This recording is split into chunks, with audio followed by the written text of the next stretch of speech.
You've been so good to me. You know you make me wanna lift my head up and shout, throw my head back and shout, come on now, shout, come on now, shout, come on now, shout, come on now, shout, take it easy, shout, take it easy, shout, take it easy, shout, take it easy, shout a little bit softer now, shout a little bit softer now, shout a little bit softer now, shout a little bit softer now, shout a little bit softer now, shout a little bit softer now, shout a little bit softer now, shout a little bit softer now. Shout a little bit fucking now, shout a little bit fucking now, shout a little bit fucking now,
just too good to be true. Can't take my eyes off you. You be like heaven to touch. I wanna hold you so. At long last, love has arrived. I found God alive. You're just too good to be true. Can't take my eyes off you.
Guard and our national anthem. The color guard is from Louisiana National Guard, 1st of the 141st Field Artillery Battalion, Washington Artillery.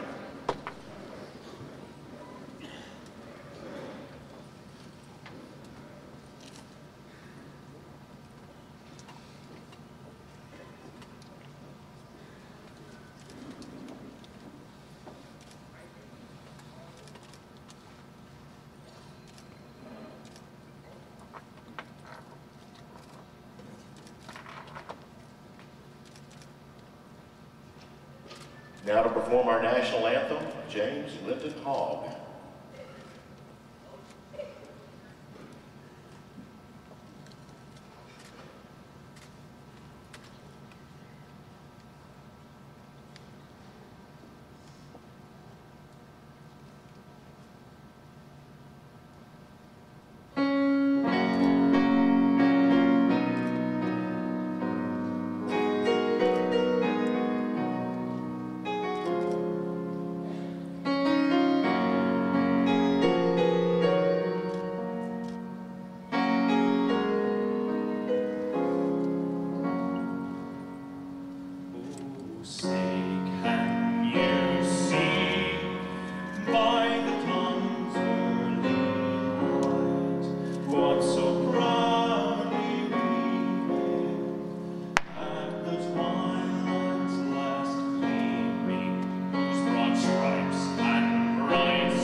Please remain standing while the color guard exits.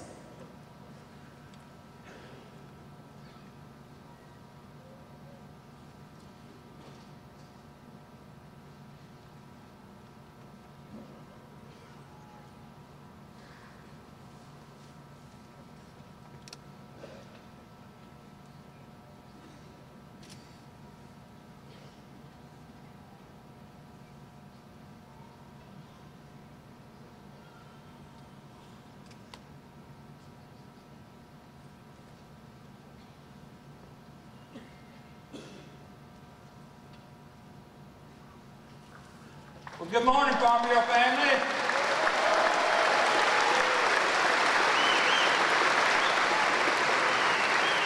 I hear y'all had a good convention this morning. I've been at the airport. I've been able to escort in our guests this morning. So I'm so excited that we got a full room today, and I know that you're going to give them all a good big Farm Bureau welcome. So thank you for being here. I'm looking so forward to the rest of the program here today. But the first guest that we have with us is such a good friend of mine. He's been a friend of mine for a long, long time. He's served as governor of my state. He's been a farmer. He still is a farmer at heart. He's been a veterinarian. He's run agricultural businesses, and now he is the Secretary of Agriculture for the United States of America. This man has a heart of gold. But when you start talking about hearts, I remember in the Bible it says the Lord holds leaders or kings' hearts in their hand. And their hearts are like water, and he guides them the way they go. This leader allows the Lord to lead his heart. And his heart has been led to serve the American farmer and rancher in the rural parts of our country. And I am so proud to call him my friend. Please, Farm Bureau family, give the Secretary of Agriculture of the United States of America, Sonny Perdue, a warm Farm Bureau welcome.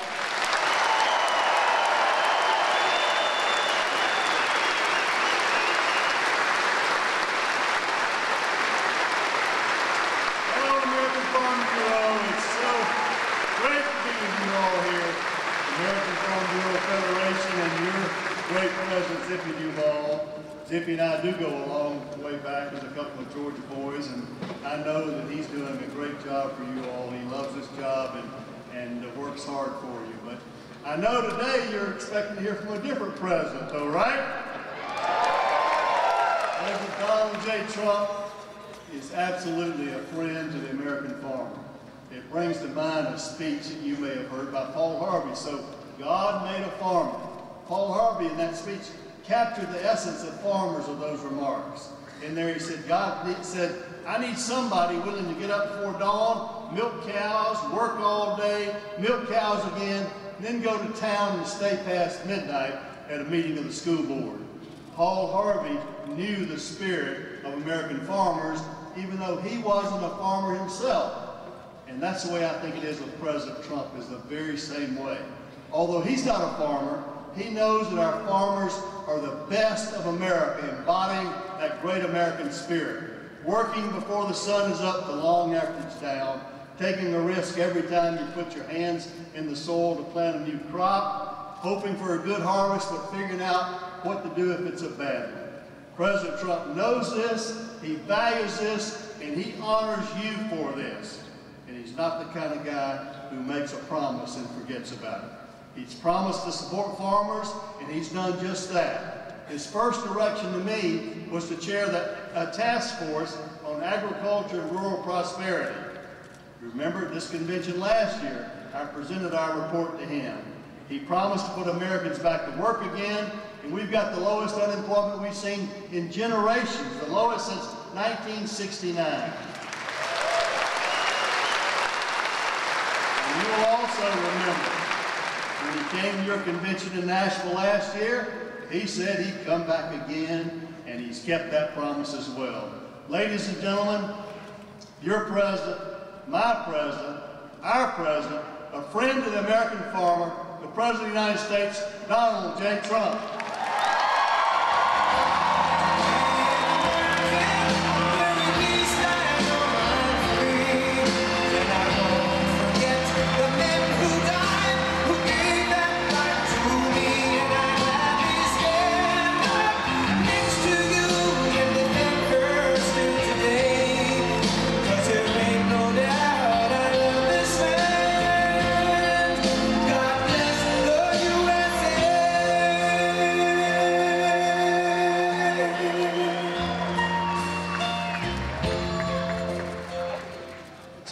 Song, we should just let it play, right? We had a little luck with that song. And he's terrific. Good supporter. We appreciate it. We really appreciate this, too. I know you have a record crowd. That's nice. It's always nice to set records. And I want to thank Sonny. And he's setting records. We're setting records together for farmers and for agriculture. We've had so many good weeks and good days, and it's only going to get better because we're doing trade deals that are going to get you so much business, you're not even going to believe it. Your problem will be, what do? We need more acreage immediately. We've got to plant. But I will say we are doing some things with trade that are going to have a tremendous impact. You're going to be doing business with Canada. You're going to be doing business with places where it was very, very difficult to do business. It was very unfair. And a lot of great things are going to happen. So I want to really thank everybody here, and I want to congratulate a very, very good and exciting football team that I watched yesterday, the New Orleans Saints. I can see there's a little group over here. I know who I'm talking to. The rest of the room's going like, yeah, I don't want to talk about that. But you have to say Drew Brees, he's one hell of a quarterback, and it was a tremendous game. And so congratulations to the folks from this area and from this great state, a great state.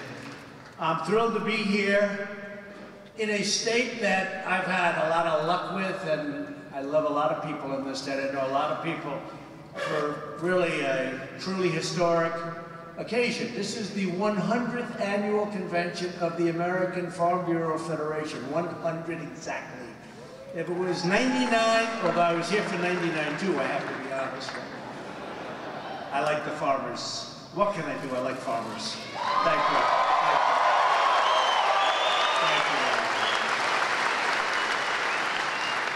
For 100 years, this organization has faithfully represented the men and women who are the backbone of our country, truly. Let us all show our appreciation for a very dear friend and a leader, a great leader, Zippy Duval. Where's Zippy? Zippy. What a job he does. He only called about 100 times to make sure I'm covered. Thank you, Zippy. Great job. On this special anniversary, we gathered to celebrate America's proud farming heritage. Through your sweat, through all of your work, the strength of your hands and the faith in your hearts, the American farmer feeds and fuels and sustains our nation. So true. We're joined today by Louisiana Governor John Bel Edwards. Thank you, Governor, for being here. Thank you, John Bell. Thank you. Along with many members of Congress who are true champions of American agriculture, an incredibly talented man, a great doctor. He knows more about healthcare than anybody, and he's somebody that he's really helped us out in so many different ways. And he's yours, Senator Bill Cassidy. Bill, thank you very much, Bill. Appreciate it. A woman who had a tremendous victory. She came in for a short period of time. She was appointed, and it's always hard when you're appointed. If you look, I don't know about this, Cindy, but you take a look. They don't do too well. You did very well. You won in an incredible state, Mississippi. Cindy Hyde-Smith, thank you. That was a great win. A brilliant guy. He's very deceiving. My wife said, I love watching him on television. And I said, who? John Kennedy. I said, John Kennedy? I don't know. But, you know, I thought maybe she was talking about the other John Kennedy. She was talking, this is a man who was totally brilliant. You know, I don't know if you know what this means, Oxford, right? Went to Oxford. Oxford's I'm very much into the world of schools. Oxford, you have to be very, very smart to go to Oxford. And he's very smart. He also loves the state. He loves the people. We gave a rally the night before he won. That was incredible. And I looked at that crowd. We had 40,000 people or more at a hangar, an airport hangar. I said, you know, John Kennedy, you're going to win. And he won big. And he's my friend, John Kennedy. Thank you, John. Oxford John. Great. Congressman Ralph Abraham. Thank you, Congressman. Where are you, Congressman? Great job you do. He does a great job. Congressman Garrett Graves. And you know Garrett. Thank you, Garrett. Good job. Young, strong, smart. A lot of good politicians down there. And the legend from Louisiana. A man who's got a lot of courage. He was playing second base, and it didn't work out so well for him that day.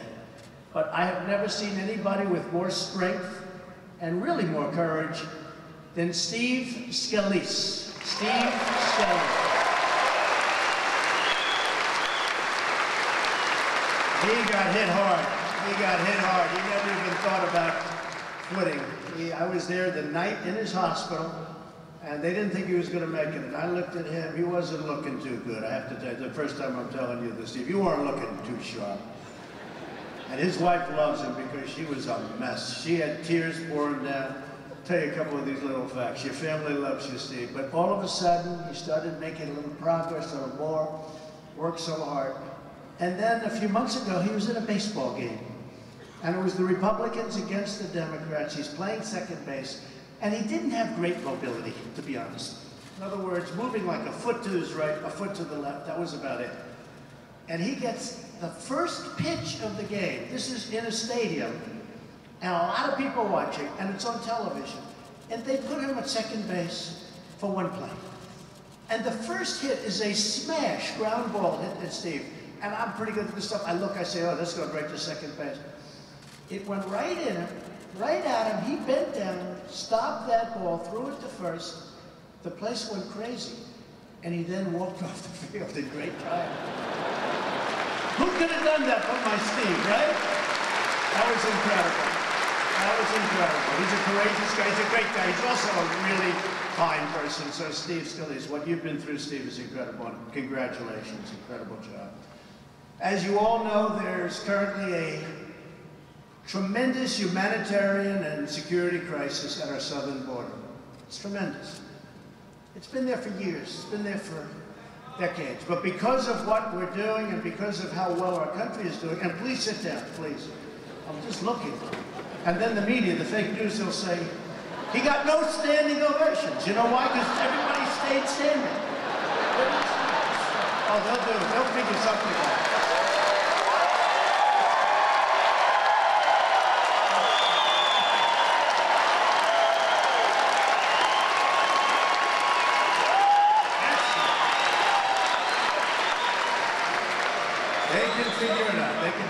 Best thing, I go home, I say, darling, I did such a great job. Wait till you see the news tomorrow on something. North Korea, China, we're doing great in trade. China, this, that. They can make anything you do look great. But I was watching as you're standing, and I said, you know, if they sit, it's probably better for me, because every once in a while they'll stand. The other way they'll say, the crowd did not appreciate it. They didn't give them one standing ovation. Anyway, thank you very much. Women and children are being ruthlessly exploited at our southern border by vicious coyotes. Who would think of this? Human traffickers. Now, when you hear the words human traffickers, you think about 1,000 years ago, 2,000 years ago. You wouldn't think. It's worse today in the world, this is a world problem, than it's ever been. And the reason it's worse is because of the internet. They target young women. They target young children, the internet. And they come in through our southern border into our country. And they'll have women taped their mouths with duct tape, with electrical tape. They tape their face, their hair, their hands behind their back, their legs. They put them in the back seat of cars and vans. And they don't come in through your port of entry. Because you'd see them, you couldn't do that. They come in through our border where we don't have any barriers or walls. And they drive right in and they have no problems. And we'll get that stopped. We're going to have a wall. We're going to have a barrier. We're going to have something. One of the most important things. And I built a lot of wall. You saw it the other day. They kept saying, you didn't build a wall. I said, build a wall. So I actually decided I better put a picture on it, you see. But we built a lot more than that. And we renovated a lot of pretty good stuff that we made good again. It was in very bad shape. But we've done a lot. We want to finish it. Because, you know, you can't have openings. Because if you have an opening, they go here and they just sort of go over this way. They find the open spot, they come in. And we have to build what we have to build, probably a total of 550 miles, including the renovations. And we've done a lot of work. People don't talk about it. I don't talk about it because until we're finished, the big thing is we have to get it done. And we've had great support from John, your senator, Bill, your senator, from everybody. We've had tremendous. Steve is working hard in the House. Your congressmen are working really hard. Because it's common sense. What we're talking about is common sense. Last month alone, 20,000 migrant children were illegally brought across our borders. 20,000. 1 in 3 women are sexually assaulted on the journey up from Honduras or Guatemala or El Salvador. Think of that. Think of that. Hard to believe. Vast quantities of lethal narcotics are being smuggled across the border. Most of the drugs coming into our country come in through the southern border. And much of it comes through areas that are not your portals, including meth and cocaine and heroin and fentanyl. Heroin alone, if you look at the heroin epidemic, it's an epidemic. Heroin alone kills 300 Americans a week. And 90% of it, at least, crosses our southern border, comes in through our southern border. And I've spent a lot of time with Secret Service and with Border Patrol and ICE, incredible people. And they show me the methods that they use, how they hide it. They put it in hubcaps, they put it in engines, they put it in areas you wouldn't. They're brilliant in many ways. They're brilliant. You wouldn't even think of what they do to get things in. And we can stop it. But we can't stop it if we're going to play politics. And the numbers you're talking about are peanuts compared. You'll make the money back numerous times a year. In 2017, drugs killed over 70,000 of our fellow citizens. Just think of that. That's like a football stadium loaded up. And imposed costs on our society in excess of $700 billion. In the last 2 years, ICE officers arrested 266,000 illegal aliens. Think of that. With criminal records, including 100,000 assaults, 30,000 sex crimes, and 4,000 violent murders or killings. The crisis of illegal immigration impacts all Americans, threatening public safety, overwhelming public resources, straining our local schools and hospitals, undermining U.S. workers, and claiming countless innocent lives. And I will tell you, I want people to come into our country, but they have to come in legally. They have to come in through a process. I sure can. Thank you. As president, the defense of our nation is my highest and most important duty. And this is I sure can, buddy. the defense of our nation, just like we prepare for other nations that you think more traditionally is what that sentence refers to. When it comes to keeping the American people safe, I will never, ever back down. I didn't need this fight. This is a rough fight. We're dealing against people who think that if they can stop me from building a wall, again, we've already done a lot of work, but they think that's a good thing for 2020 because they're not going to win. They think if they can stop me from building Hey, Shara. a wall, that's good. This is the reason why they don't want the wall built. Because they all know it works. They all approved it numerous times. I mean, Chuck Schumer had his hand up every time this would come up. The senators know. Cool. If you get it, great. If not, we'll blow past. It numerous times. I mean, Chuck Schumer had his hand up every time this would come up. The senators know this. They're only doing this because of the 2020 election. Because I said I'll build the wall, and I'm going to build the wall, and it's only one of many things that I promised. I mean, if you look at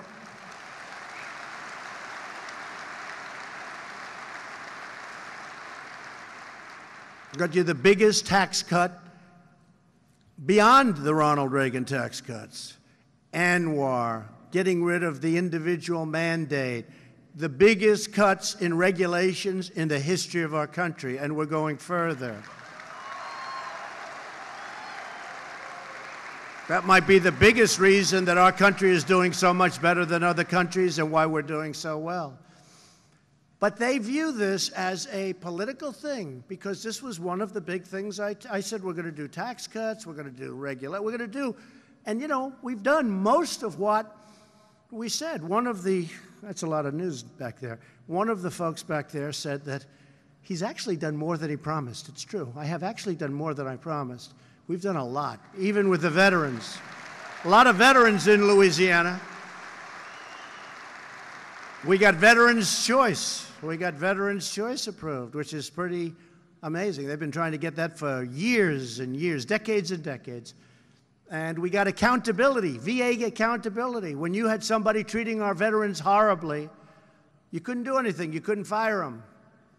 Whether it's unions or whether it's civil service or whatever it may have been, but for decades and decades, somebody could do anything they wanted. They can steal, they could abuse our veterans, they can be sadists, they can do whatever they want. You couldn't fire them. And I got accountability approved. Everyone said you couldn't get that. Too much power against it.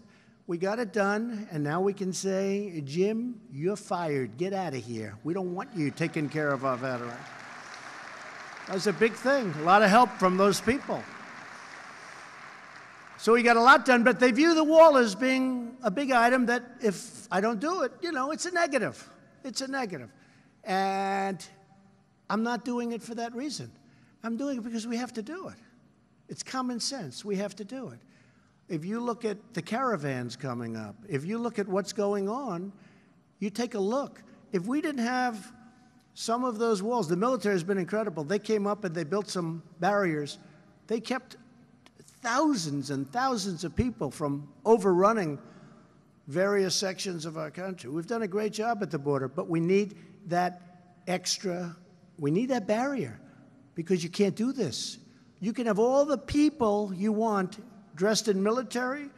You can have ICE. You can have Border Patrol. If you don't have that barrier, there's not a thing you can do. You know, they all say we like technology. I like technology too. But we can have all the drones in the world flying around. We can have all the sensors in the world, but if you don't have a strong steel or concrete barrier, there's no way you're going to stop these people from rushing. Last week, we have no idea who they are, and you got some, I'm sure, very good ones, but you got some real bad ones. Last week, I traveled to McAllen, Texas, to tour the border and meet with the heroes of ICE and Border Patrol. These great patriots made clear what they need from Congress and to end this terrible crisis. And we will end it. We will end it. You know, when we have proper security, people aren't going to come, except for the people we want to come because we want to take people in to help our farmers, et cetera. Very important. We're going to make that actually easier for them to help the farmers because you need these people. No, you need these people. We're going to make it easier.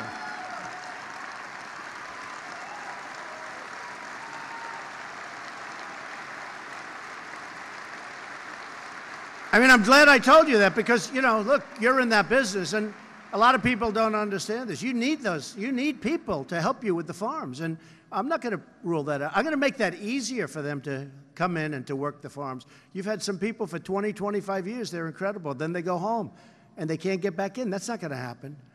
But we're keeping the wrong ones out, okay? We don't want the wrong ones coming into our country. And for that, it's going to be almost impossible to get in. For the people that work the farms, that have been here, that have gone through this very short but good process, that are going to help our country, it's going to be easier for them to get in than what they have to go through now. So just remember that. I know a lot about the farming world, and if I don't, Sonny teaches me. They explained that there is no substitute for a wall. These are the ICE people and the Border Patrol people. Or a physical barrier. There is no substitute. Where a barrier exists, illegal crossings plummet dramatically. In El Paso, it was one of the most dangerous cities in the country. A wall was put up. It went from being one of the most dangerous cities in the country to one of the safest cities in the country overnight. Overnight. Does that tell you something? And I could give you many examples of that. They say it's medieval, a wall. It is medieval. So is a wheel. I always say a wheel.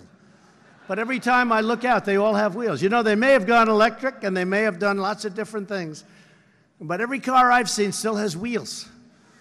Wheels work and walls work. You know, there are some things you can't beat. That's why we've asked Congress to fund a steel barrier, or whatever you want to call it, This barrier will stop illegal activity while directing lawful trade, travel, and commerce to our ports of entry. These ports are America's doors, but doors only work when you have strength. We need strength. Right now, we have weakness. They're forming a new caravan in Honduras. Honduras is not helping us. They could stop it. We send them hundreds of millions of dollars a year, El Salvador, Honduras, and other places, Guatemala. Hundreds of millions, but they don't help us like so many nations. We help them, they don't help us. We don't even get their votes often when we need their vote in the United Nations. They don't vote for us. Why? Because the wrong people are asking them.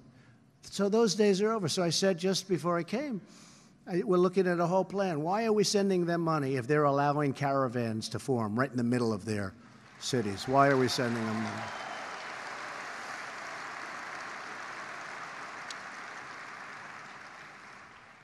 A lot of changes have been made in this country in less than 2 years, I'll tell you that. A lot of changes, and really good changes. Changes that people like you with common sense and smarts fully understand. And that's why we're liking where we are, and the country is changing very rapidly for the better. As part of our overall border security plan, we have also asked Congress to approve cutting-edge technology to detect drugs. There's incredible technology today. So when these cars do come in through the ports of entry, you have technology today that's so incredible. We don't use it. We don't have it because our leaders decided not to spend the money. Well, you make it back every month, probably more than that, because the drugs coming through the southern border are destroying the fabric of our country. It's so bad. It's so bad. So we have to stop it. This technology is incredible. To fund more agents, we're putting that high on the list, officers, beds, believe it or not. We're one of the only countries, I say one, because every time I say something else, they'll say, oh, well, there was a country that also did it. Somebody comes into our country. They touch 1 foot on the ground, and we have to catch them. It's called catch. We then take their names, and we bring them to a court. Can you believe this? And we release them. But see, we're trying to do catch and hold, catch and not release. But you have to release. So we release. And they go into our country, and then you announce, these are the laws. Then you say, come back in 3 years for your trial. Tell me, what percentage of people come back? Would you say 100%? No, you're a little off. Like, how about 2%? And those people you almost don't want because they cannot be very smart. 2%, 2%. 2% come back. Those 2% are not going to make America great again. Not again.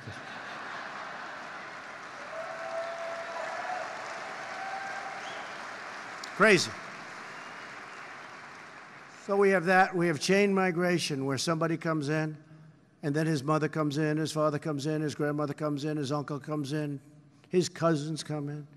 We had a guy, a radical Islamic terrorist in New York, area I know very well, driving down the West Side Highway, beautiful Hudson River to his right. Built this gorgeous park all along the river. It's gorgeous. People are running. They're in great shape. We ought to hold some of these guys in the front row. They should do it with me. We could run. So some of my friends over there. Sonny, maybe Sonny and I will go take a jog.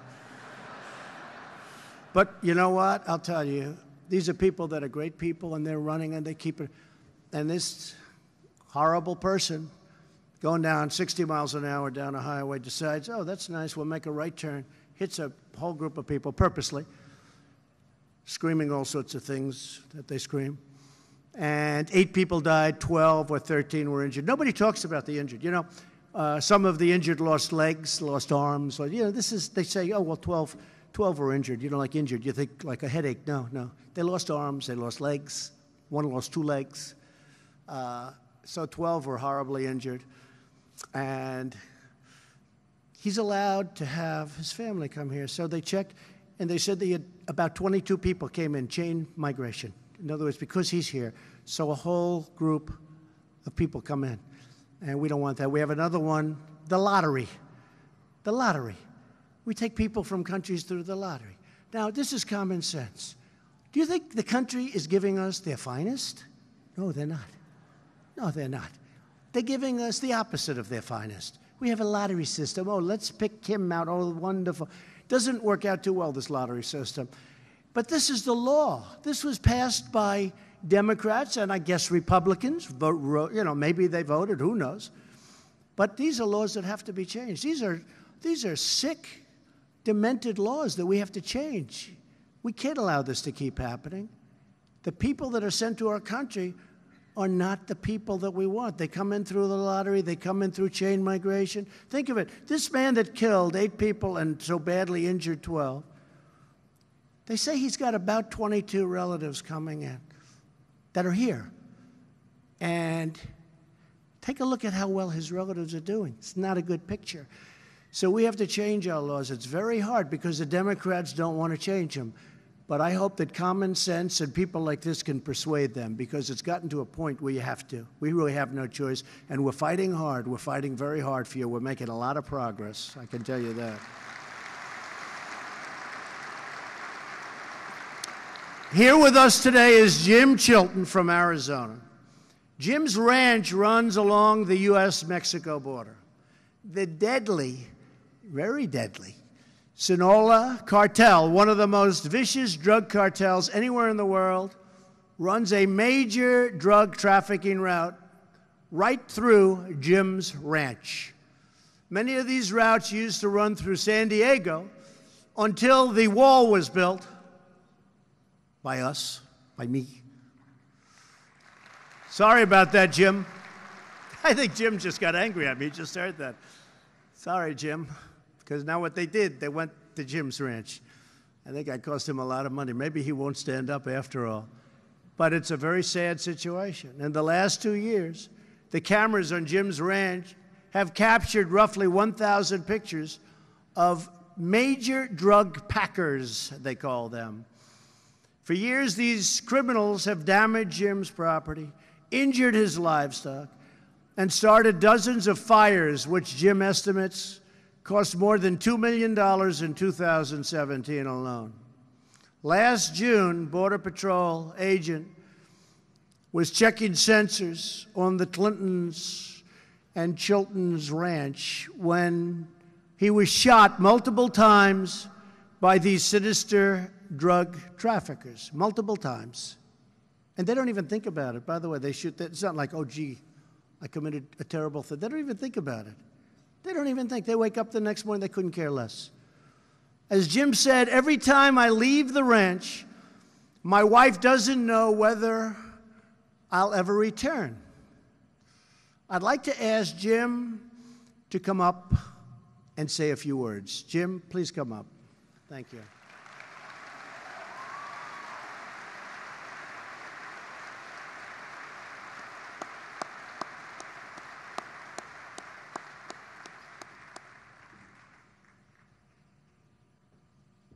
Thank you, Jim.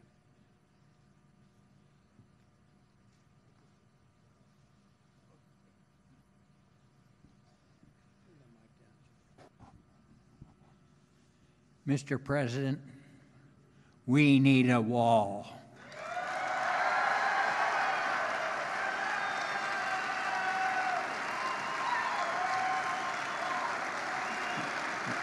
I would say we need a wall all around, all the length of the border.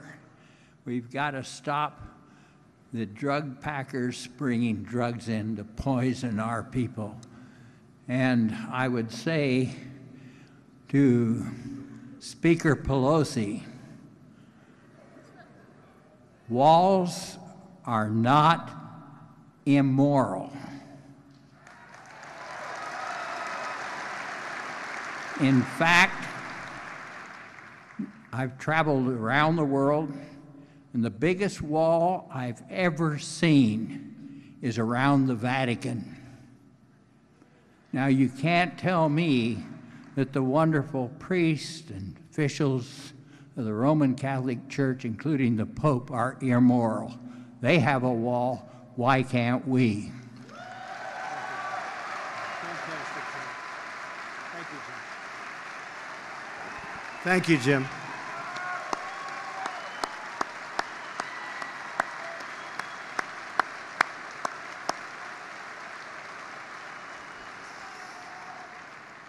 Thank you, Jim. And I'm sorry for your problems, but we'll get it straightened out. The government remains shut down for one reason and one reason only. The Democrats will not fund border security, our safety, our national security. People come from many countries. When I was at the wall the other day, Border Patrol said they have 150 people they caught that day who weren't from Mexico. I said, that's a strange statement. I said, no, these are the people that weren't from Mexico. And I was surprised. 3 were from Pakistan, 4 were from another Mideast, 2 Mideast countries, and many were from other countries, including China, countries all over the world. 150 of the people, as he said, were not from Mexico. Now, they caught many, many more, but that's 150 people coming from companies, you know, really countries that you wouldn't believe. They will not approve the measures we need to keep America safe. The Democrats, we can't do that. We can't do that, because this is of paramount importance to our country. And again, I could take it nice and easy. I could enjoy myself. I could relax. I've been in the White House because I think it's very important to be there. And other people went on a nice, wonderful vacation over the weekend. They had a great time. I would have loved to have been with them. I didn't like the look of it. I would have loved to have been with them. But we have a very big problem. This should have been done by other presidents.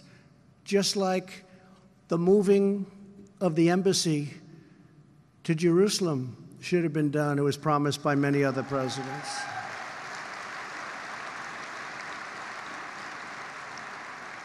Just like we're doing the job in North Korea, just like we're doing the job with China.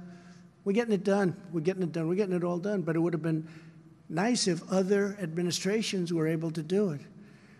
But we have to do the border. In the meantime, the USDA is doing everything in its power to help farmers deal with the ongoing shutdown. We thank you for your support and patriotism, and we fight to defend our nation.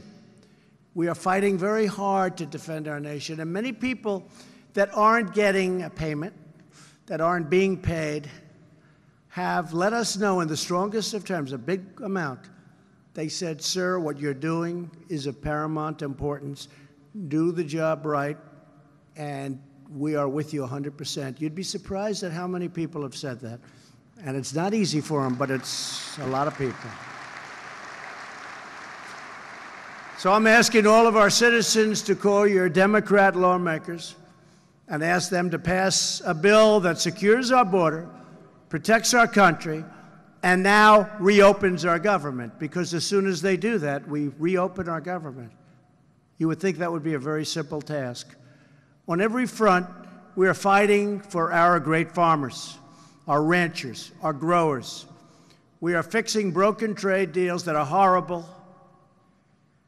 And I saw what was going on in Canada, the way you were treated, horrible. And they treated their farmers great. Great. We changed it with the new trade deal we made with Mexico and Canada, and opening up new markets to export. Many, many new markets are being opened up. We've eliminated a record number of job-killing regulations, and the farmers got hit probably as hard as anybody. We're reversing harmful federal intrusion, and to keep family farms in the family, we have virtually eliminated the estate tax, also known as the death tax.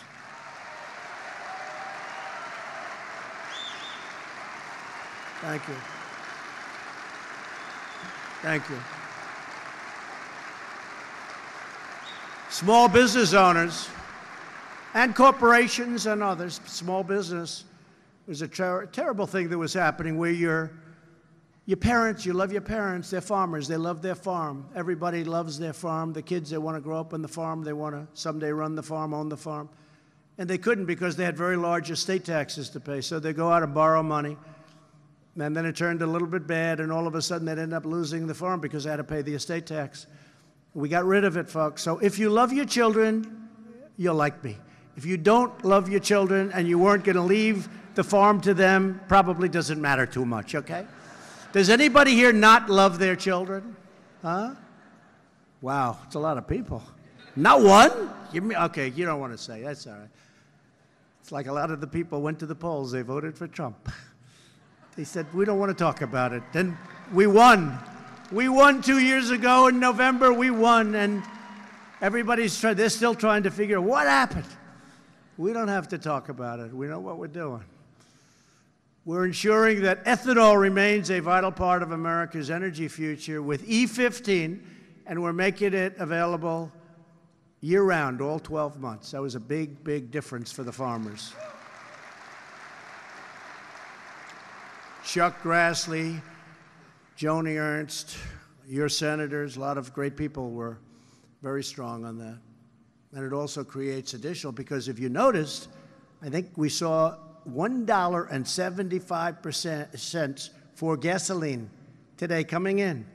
I like to do that. I'm one of these guys. I'm riding in this incredible car, and I'm driving, and I'm looking at gas stations to see how much is the gas. How many other presidents? You think Hillary Clinton would have done that? I don't think so. I don't think so. I'm in the Beast, the world's most expensive car. It's like being in an army tank that goes 50 miles an hour, right? I'm in the Beast, and I'm looking at gas station. I say, fella, slow up, I can't see. They say, 175. That didn't happen by accident, folks. That didn't happen by accident. People think it does, it doesn't. Nothing happens. Very little happens by accident. Nobody else would have done what we did for the farmers with the estate taxes and so many other things. In the 2 years before my election, agricultural exports dropped by nearly $23 billion. Remember that. Before I got here, it was heading south. A lot of people say, oh, gee, how are we doing? It was going bad. If you go back 15 years, soybeans were more expensive 15 years ago than when I got into office. They were less. Now they're up nearly $14 billion. In December, just a few days before Christmas, I was proud to sign the Farm Bill. We got it done. That wasn't easy either. That was not easy. Senators, congressmen, thank you. That group did it. That was not an easy one, John and Bill, was it, huh? That wasn't easy, but we got it done. The first to be passed on time in over 30 years. Got it done. And I've authorized Secretary Perdue to be strong on work rules for the food stamp program through regulations allowed by the bill. So I know you have a great secretary. He'll do what's right. The Farm Bill delivers for our farmers on a wide range of key priorities. On critical farm programs such as crop insurance, you will have the support you need to plan for the future. It increases the amount farmers can borrow so you can expand and improve your businesses. It also secures the $600 million commitment we made to build a modern, effective, rural broadband across America's heartland. You're not well serviced. That's something the great middle part of our country has been complaining about for a long time. You're not properly serviced. You will be now. You will be now. That bill is a great bill for the farmer. Last year when I spoke to you, we had just passed our historic tax cuts. Here with us today is Kalina Bruce from Stockton, Missouri. Kalina is a rancher and also an accountant for local farmers. Under our new tax plan, which lowers rates for small businesses and doubles the tax child credit, so important, that child tax credit. You know who fought for that? A young woman named Ivanka Trump. That's all she wanted. Dad, we have to get that passed, Dad. And he said, okay, Ivanka, okay. It turned out to be so popular. Kalina has seen that many families will save upwards of $4,000 in taxes this year alone. Kalina, I want to thank you and all of those incredible people that you represent And just keep up the great work. Where's Kalina? Where's Kalina? She's around here someplace. Hi, Kalina. Thank you very much. Great job. Thank you very much. We're also leading the most sweeping regulatory reform at any time in our history. The U.S. Department of Agriculture rolled back almost $400 million in regulatory costs last year alone, and this year they're projected to more than double those savings. We're saving farmers and ranchers from one of the most ridiculous regulations ever imposed on anybody in our nation, the Waters of the United States rule. Disaster.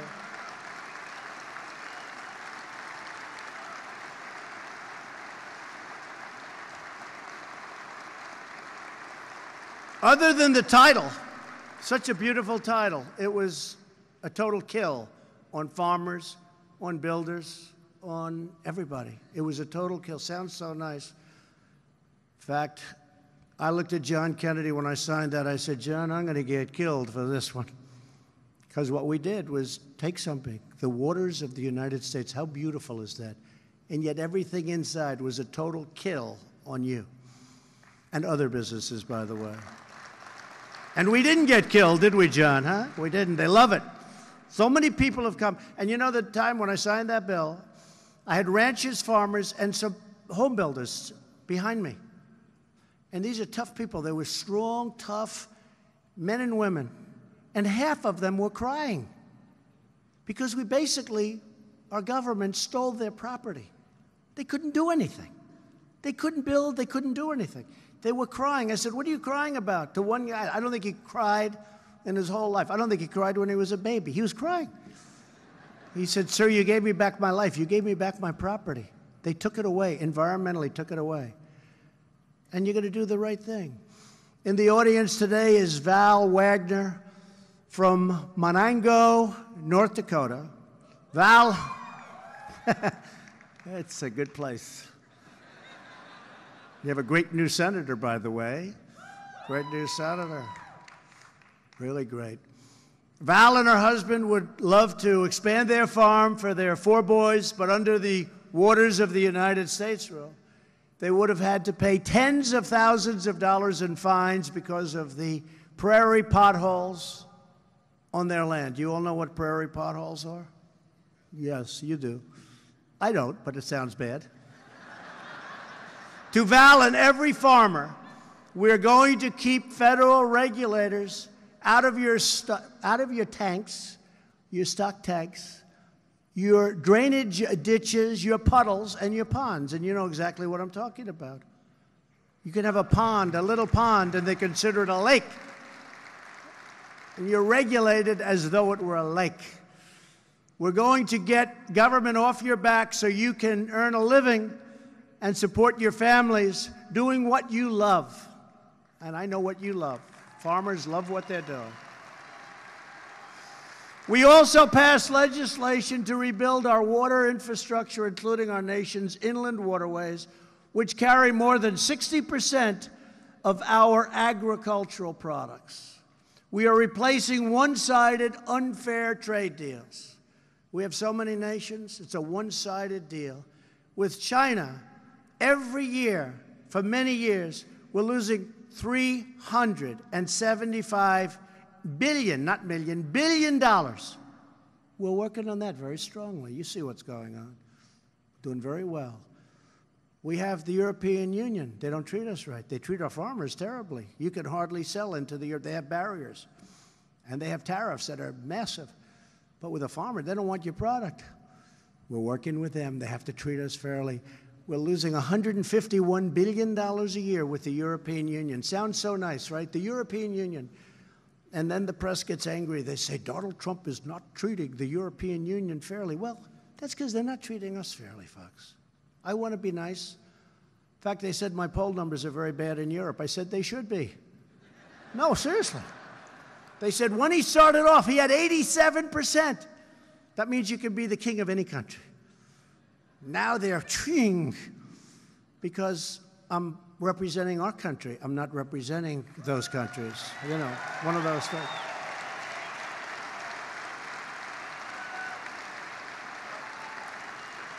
True.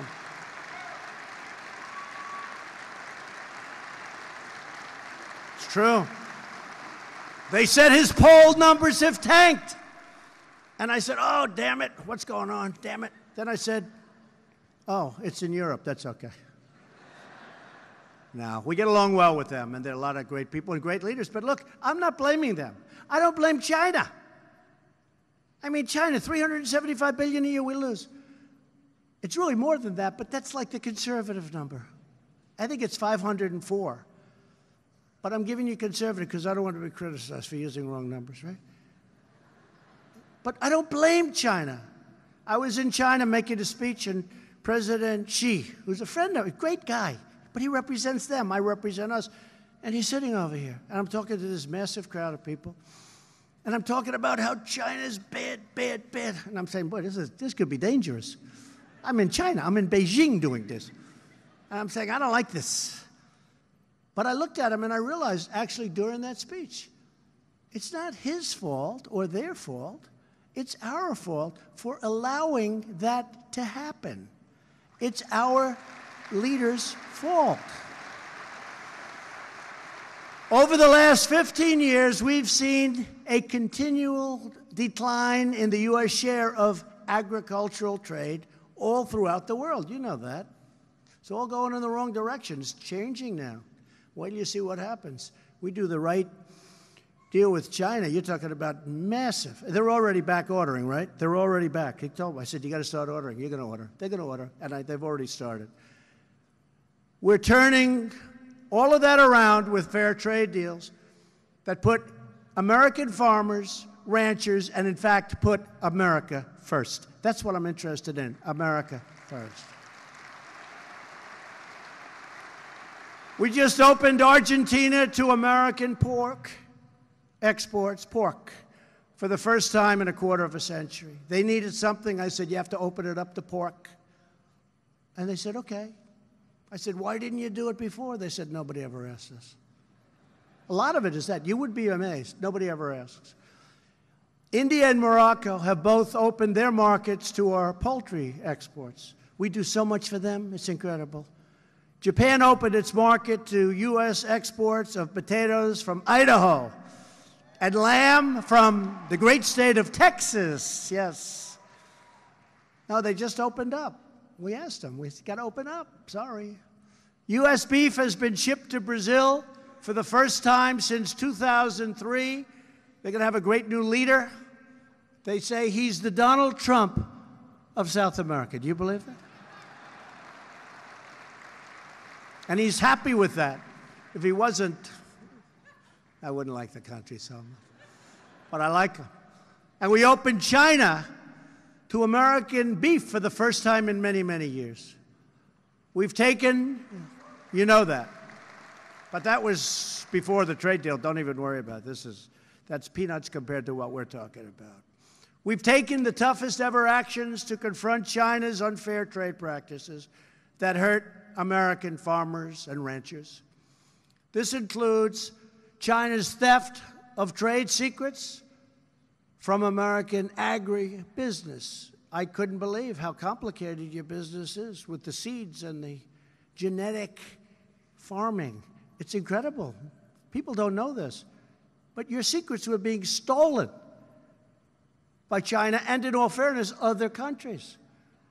We want a fair deal for American farmers, removing China's arbitrary bans on agricultural imports, safeguarding our intellectual property, and providing fair market access to all American producers.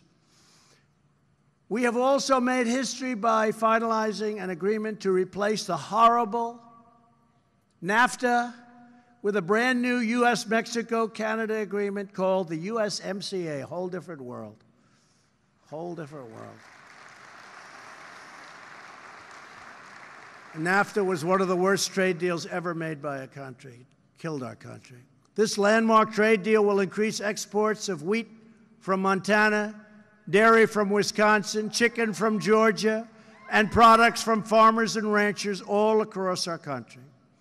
As part of the USMCA, Canada agreed to give fair treatment to American wheat farmers. They will now grade American wheat just like they grade their own wheat.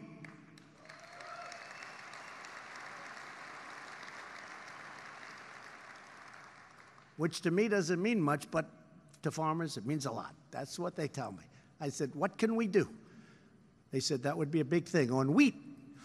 Even the NFL, you know, the NFL for many years was having a hard time with Canada, having to do with the Super Bowl. And I heard about it, and I asked about it, and it was a lot of money, but it was tiny compared to the overall deal with Canada and with Mexico.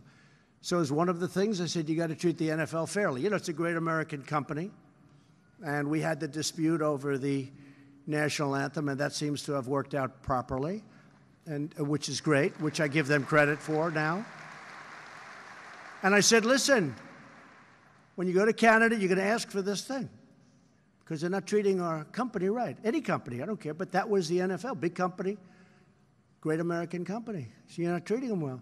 We asked for it. In 1 minute, we solved the problem that they've been working on for many years. Total success. And they called up and they thanked me. But it's something that I want to do for American companies. It's easy, it's short. It took a few minutes, and we got it. They were fighting for years. Canada also agreed to end unfair trade practices that hurt American dairy exports. Also here today are Chris and Gary Peterson and their son Ben and daughter-in-law Nikki. More than 140 years ago, Gary's great-grandmother began their farm in a tremendous state. I love this state. Remember when they say Donald Trump has won the state of Wisconsin. That state hasn't been won by a Republican in so long. Bill, you don't remember any wins there, right? That was a long time ago. That was even before your time, right, Bill? A long time. And they said, Donald Trump, remember that? Was that a great evening or what? Donald Trump has won the state of Wisconsin. We love Wisconsin. Today, the Petersons have more than 900 dairy cows. Like so many of our great farmers, the Petersons have faced a number of threats to their farm and to their entire way of life. For years, NAFTA made it difficult for dairy farmers like the Petersons to export milk, ice cream, cheese, and many other dairy products. Under the USMCA, the Peterson family will finally have the level playing field that they should have had for many years. They have it now. Together, we urge Congress to support American agriculture, stand up for American workers, and hopefully they will approve the USMCA quite quickly. You know, the one thing I worry about, it's almost low. No matter how good something is, they might not want to approve it, but they'll approve it. This one, I think it's going to be very tough for them not. But I think I hear it's in very good shape. And it replaces something that has been so bad to our country. There's a great deal. As we reverse the damage of decades of unfair trade, we're also providing up to $12 billion in relief to protect our farmers from unfair foreign retaliation. And you saw that recently with Sonny Perdue, where we were helping out during a very unfair period of time when people were actually trying to affect our election. Nobody brings that up. In this case, it was China. I haven't heard too much about that. Have you heard anything about that? But they were, and we helped our farmers out. No one understands better than our great farmers that the tough choices we make today reap rewards for centuries to come. More than 200 years ago, this very city was at the center of America's negotiations during the legendary Louisiana Purchase. No one knew how it would all turn out, but President Thomas Jefferson acted decisively for the American people. After months of negotiations, we got what no one ever imagined possible. Not only did we gain New Orleans, we doubled the size of the United States. We secured new parts and ports, new parts of the map and globe that we never thought, and new ports, very importantly, for American agriculture, and we made our nation the greatest farm country on God's earth, and it remains that, and it's now, for the first time in a long time, getting better.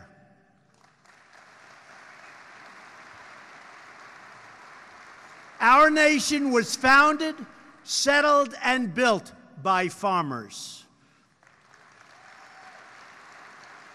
From the fields of Pennsylvania to the hills of Tennessee, from the plains of Missouri to the big sky of Montana, and from the marshes of Florida to the fertile valley of California, farmers have always led the way. The American farmer embodies the timeless values of America. You believe in hard work and self-reliance. You follow the rules, obey our laws, and respect our great American flag. You support our communities, raise loving families, teach your children right from wrong, and you are always loyal to this magnificent nation that we so love. Now you have a government that is loyal to you, finally, in return.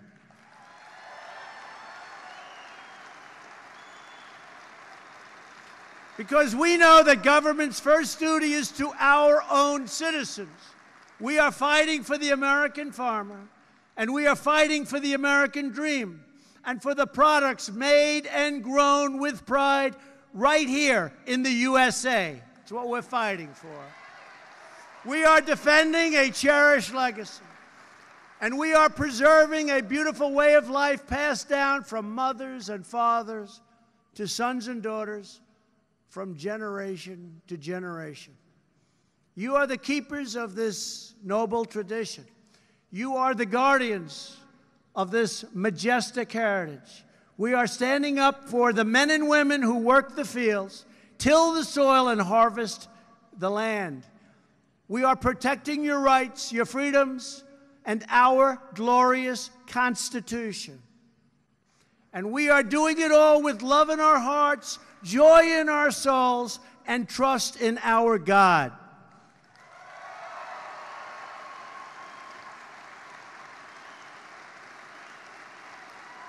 Thank you. Thank you.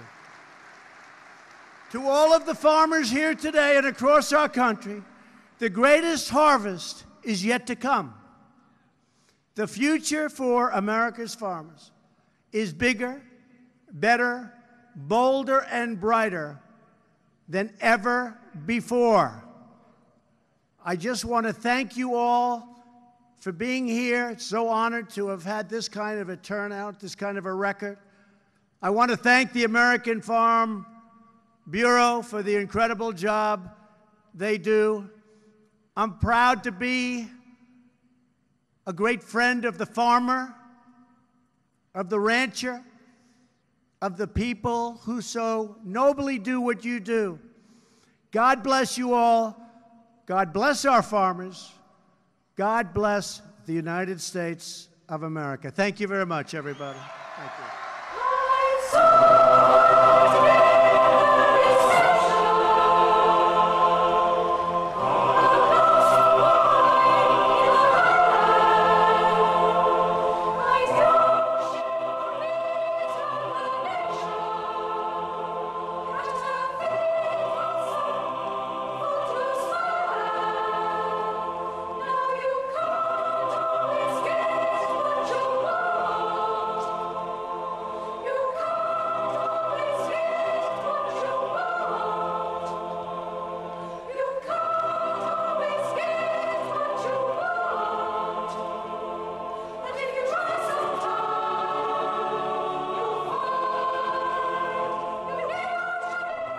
Ladies and gentlemen, according to Secret Service protocol, please remain seated while the President